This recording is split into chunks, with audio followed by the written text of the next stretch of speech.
Sir, विधानसभा अध्यक्षांनी निर्णय दिला त्यानंतर परत पक्षाचं नाव आणि चिन्हाचा जो प्रकरण आहे ते सुप्रीम कोर्टात पोहोचलं शिवसेनेचं।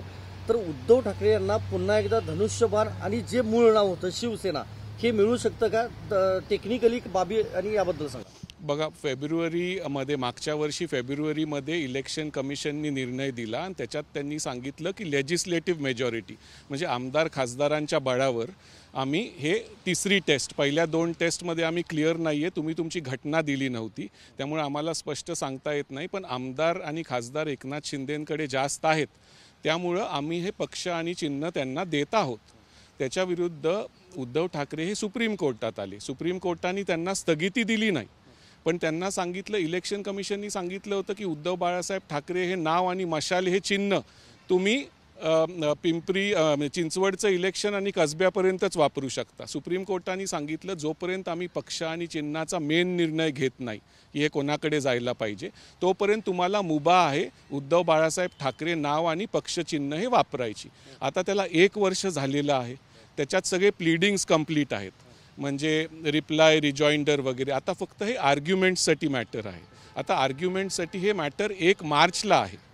आता 1 मार्चला काय होईल ते आपल्याला त्याच वेळेस बघावं लागेल, पण आता फक्त आर्ग्युमेंटसाठीच उरलेलं आहे। तर एखाद्या वेळेस 1-2 तारखा पडू शकतील त्याच्यावर, पण त्याच्यात शेवटी आर्ग्युमेंट होणार, जजमेंट रिझर्व होणार आणि त्याची जजमेंट येईल। उद्धव ठाकरेंनी अपील केलं आहे आणि त्यांची केस तशी स्ट्रॉंग आहे इलेक्शन कमिशनच्या ऑर्डर विरुद्ध, असं त्यांच्या वकिलांचं पण म्हणणं आहे। तर आता तो निकाल जर पक्ष आणि चिन्ह उद्धव बाळासाहेब ठाकरेंना परत गेलं, मूळ शिवसेना पक्षाचं नाव आणि चिन्ह, तो लोकसभेच्या आधी येईल असं वाटत नाही आहे, पण विधानसभेच्या आत जर विधानसभा ऑक्टोबरमध्ये झाली तर त्याच्या आत तो निकाल येण्याची शक्यता आहे।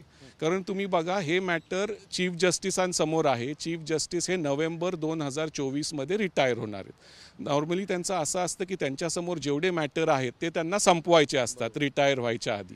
आता हे पक्ष आणि चिन्ह उद्धव ठाकरेंना मिळण्याचे चान्स आहेतच, उलटाही निर्णय येऊ शकतो, कोर्ट म्हणू शकतो की नाही हे एकनाथ शिंदेंकडेच राहील, पण त्यांचे जे आर्ग्युमेंट्स आहेत ते बरेचसे स्ट्रॉंग आहेत उद्धव ठाकरेंचे। तुम्ही त्या जनता न्यायालयात वगैरे त्यांना बघितलं असेल, कॉन्स्टिट्यूशनवर वगैरे, तर हे त्यांना मिळू शकतं पक्ष आणि चिन्ह उद्धव ठाकरेंना। आता ते लोकसभेपर्यंत मिळण्याचे चिन्ह नाहीच आहेत, म्हणजे आसार नाही आहेत, विधानसभेच्या आधी ते मिळू शकतं। विधानसभेनंतर मिळालं तर मग त्याचं पुढे काय होईल सांगता येत नाही, पण हे जर पक्ष आणि चिन्ह उद्धव ठाकरेंना परत मिळालं, मूळ पक्ष आणि चिन्ह, मग पॉलिटिकल अलाइनमेंट्स महाराष्ट्रात परत काय होतील ते आपल्याला आत्ता सांगता येतात नाही, आणि वकील म्हणून मी त्याच्यावर भाष्य करू इच्छित नाही, पण चान्स हा नक्कीच आहे। आता आजचं जे मॅटर होतं, पवार साहेबांनी जो अपील इलेक्शन कमिशन विरुद्ध फाईल केला त्याच्यात पण आता नोटीस इश्यू झाली आहे, पण उद्धव ठाकरेंचंच जो अपील आहे एकनाथ शिंदेंविरुद्ध त्या 1 वर्ष झालं, आता त्याच्यावर सुनावणी होणार आहे 1 मार्चला आणि आर्ग्युमेंट्स होतील आणि मग त्याच्यात काही तारखा पडेल। पवार साहेबांना तर त्यांचा मूळ पक्ष आणि चिन्ह जर मिळवायचं जरी असलं तर त्याला काही महिने किंवा वर्ष लागतील, त्यामुळे त्यांना मला नाही वाटत विधानसभेच्या आत हे मिळू शकेल, पण उद्धव ठाकरेंना पूर्ण चान्स आहे की पक्ष आणि चिन्ह हे त्यांना मिळू शकतं। आणि इलेक्शन कमिशनची जी ऑर्डर आहे सुप्रीम कोर्ट त्याला उलटवू शकतं आणि म्हणू शकतं की नाही, आमच्या मते पक्ष आणि चिन्ह हे उद्धव बाळासाहेब ठाकरेंनाच जायला पाहिजे। आता आपल्याला बघू आपण मार्चमध्ये काय होतं, आणि ह्याचा निर्णय चीफ जस्टिस रिटायर होणार आहेत नोव्हेंबर, त्याच्या आत तर नक्कीच येईल। आता नोव्हेंबरच्या आत आपल्या विधानसभेच्या पण निवडणुका आहेत, तर त्यावेळेस त्यांना परत मूळ पक्ष आणि हा जो उद्धव बाळासाहेब ठाकरे नाव आणि मशाल चिन्ह आहे हे टेम्पोररी आहे, त्यांचा मूळ चिन्ह आणि पक्षावर दावा हा कंटिन्यू आहेच।